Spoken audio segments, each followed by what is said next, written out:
Bismillahirrahmanirrahim. Ila hadrat Nabi Mustafa Sayyidina Maulana Muhammadin sallallahu alaihi wasallam, ila hadrat ikhwani minal anbiya wal mursalin asyhadu al-awliya was-salihin sahabatit tabi'in ulama al-muslimin jamil malikatul qurbin, khususan ila hadrat arwahi muassisin nahdlatul ulama, khususan ila hadrat ruhi hadrat Syekh Ki Muhammad Hashim Asy'ari Muslim.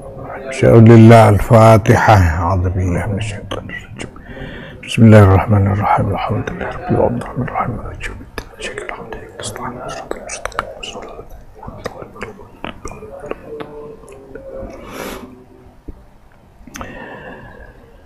Bismillahirrahmanirrahim.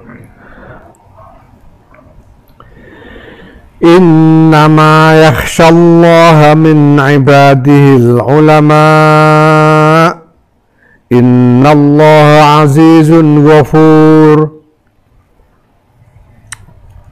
Sesungguhnya yang takut kepada Allah, yakhsha itu takut karena mengagungkan. Takut bukan karena mengkhawatirkan kekejamannya, bukan. Tapi takut karena mengagungkan itu khosyah. Ya. Jadi ada macam-macam, ada beberapa kalimah bahasa Arab yang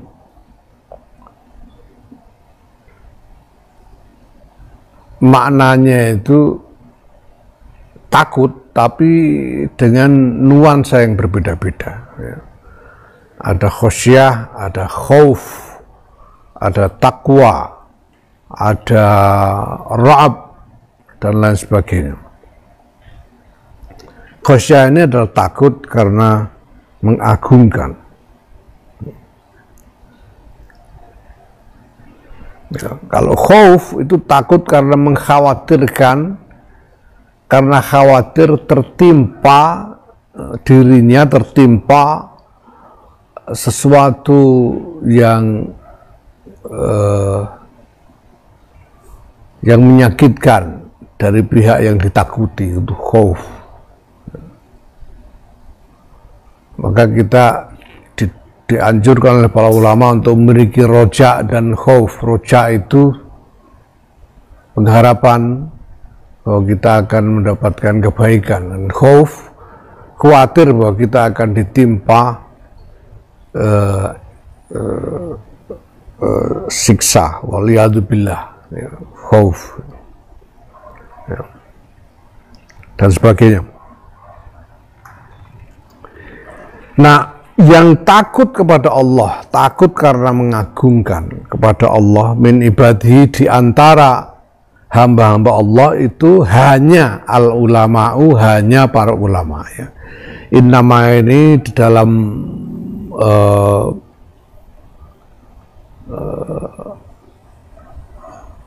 ilmu nahwu, gramatika disebut sebagai adatul hasr. Jadi kalimat yang digunakan untuk membatasi. Jadi kalau ada innama itu artinya hanya, sesungguhnya hanya. Ya. Yang takut kepada Allah di antara hamba-hambanya hanya para ulama. Kalau bukan ulama tidak akan punya khosyah, tidak punya khosyah. Orang punya khosyah itu kalau dia punya ilmu. Kalau tidak punya ilmu tidak akan punya khosyah. Ya. Dan ilmu itu tempatnya ada pada akal, maka tidak mungkin tidak punya akal bisa punya ilmu, itu tidak mungkin. Ya. Nah ini tidak bisa dibalik-balik. Kapan hari itu ada yang ngomong, ya pokoknya kalau takut kepada Allah ya disebut ulama. Ya. Jangan dikira orang tidak bisa ngaji itu bukan ulama, katanya. Asal takut kepada Allah ulama. Apalagi kok orang ayam itu kalau takut kepada Allah, ada ulama ayam segala macam, repot ini. Jadi bukan begitu maksudnya. Takut karena mengagungkan. Mengagungkan, orang bisa mengagungkan itu karena memiliki pengetahuan tentang sifat-sifat Allah, memiliki pengenalan terhadap Allah. Dan ini adalah ilmu yang tak berkeputusan. Semakin banyak pengetahuannya, semakin besar khosyahnya kepada Allah. Nah, orang kalau sudah mencapai khosyah yang sejati, tidak ada yang dikeluhkan tentang ketentuan Allah. Semuanya diterima dengan ridho.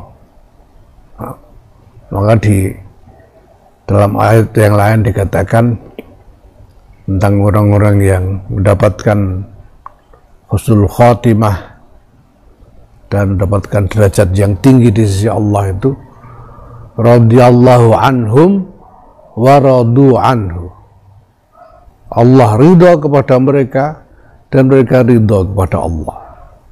Nah, yang begitu itu saling ridho antara Allah dengan hamba ini, Allah ridho kepada hamba dan si hamba ridho kepada Allah, itu hanya terjadi zalika liman khosya rabbah.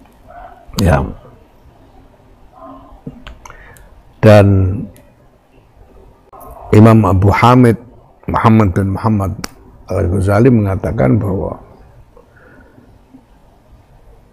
husnul khotimah yang sejati itu adalah apabila orang tidak punya ganjalan apapun ketika diambil rohnya, tidak punya ganjalan apapun tentang dunia ini. Jadi diambil roh itu ridho sudah, itu yang digambarkan radhiyallahu anhum wa radu anhu, ridho sudah, enggak ada yang diberati tentang hidup ini. Ya. Walaupun misalnya sedang semangat hendak melakukan sesuatu kebaikan yang belum selesai. Taruh kata misalnya sedang bangun masjid, belum selesai, ajalnya datang. Tidak perlu merasa berat, wah masjid belum jadi kok, sudah mati. Itu tidak husnul khotimah, itu tinggal aja sudah. Kita ini cuma nunggu kok, kita jalani saja ini semua perjanjian kita dengan Allah, dan kita tunggu aja kapanpun diambil ya sudah. Oh. Ya, saya tidak tahu juga ini umur saya ini sampai kapan. Oh, saya punya macam-macam rencana tentang NU ini, entah sampai titik mana, tidak tahu sudah. Kalau memang datang ajal kapanpun juga ya sudah, nggak ada yang perlu kalau orang Jawa bilang diawali. Ya. Apalagi cuma sekedar istri cantik misalnya, waduh istriku masih cantik, masa aku mati gini, nggak usah diawali dunia ini. Itu namanya husnul khotimah menurut Imam Ghazali. Tidak ada lagi ganjaran apapun. Radhiyallahu anhum wa radu anhu.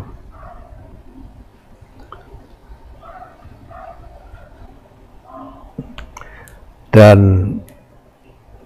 itu hanya terjadi pada orang yang punya khosyah kepada Tuhannya, takut karena mengagungkan, dan itu hanya bisa dicapai dengan ilmu. Makanya kalau pengen ya ngaji supaya dapat ilmu.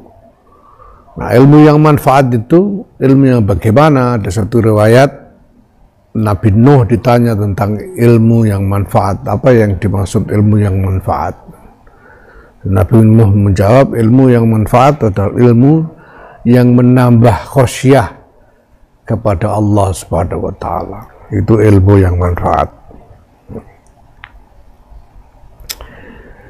Innallaha azizun ghafur. Allah itu aziz, maha menang. Sesungguhnya Allah itu maha menang, aziz itu. Mulia karena menangan gitu. Tidak bisa kalah, makanya jadi mulia.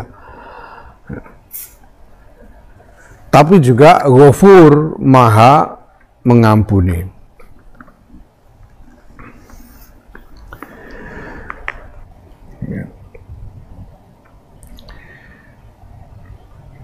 Naam wallahu a'lam bishawab.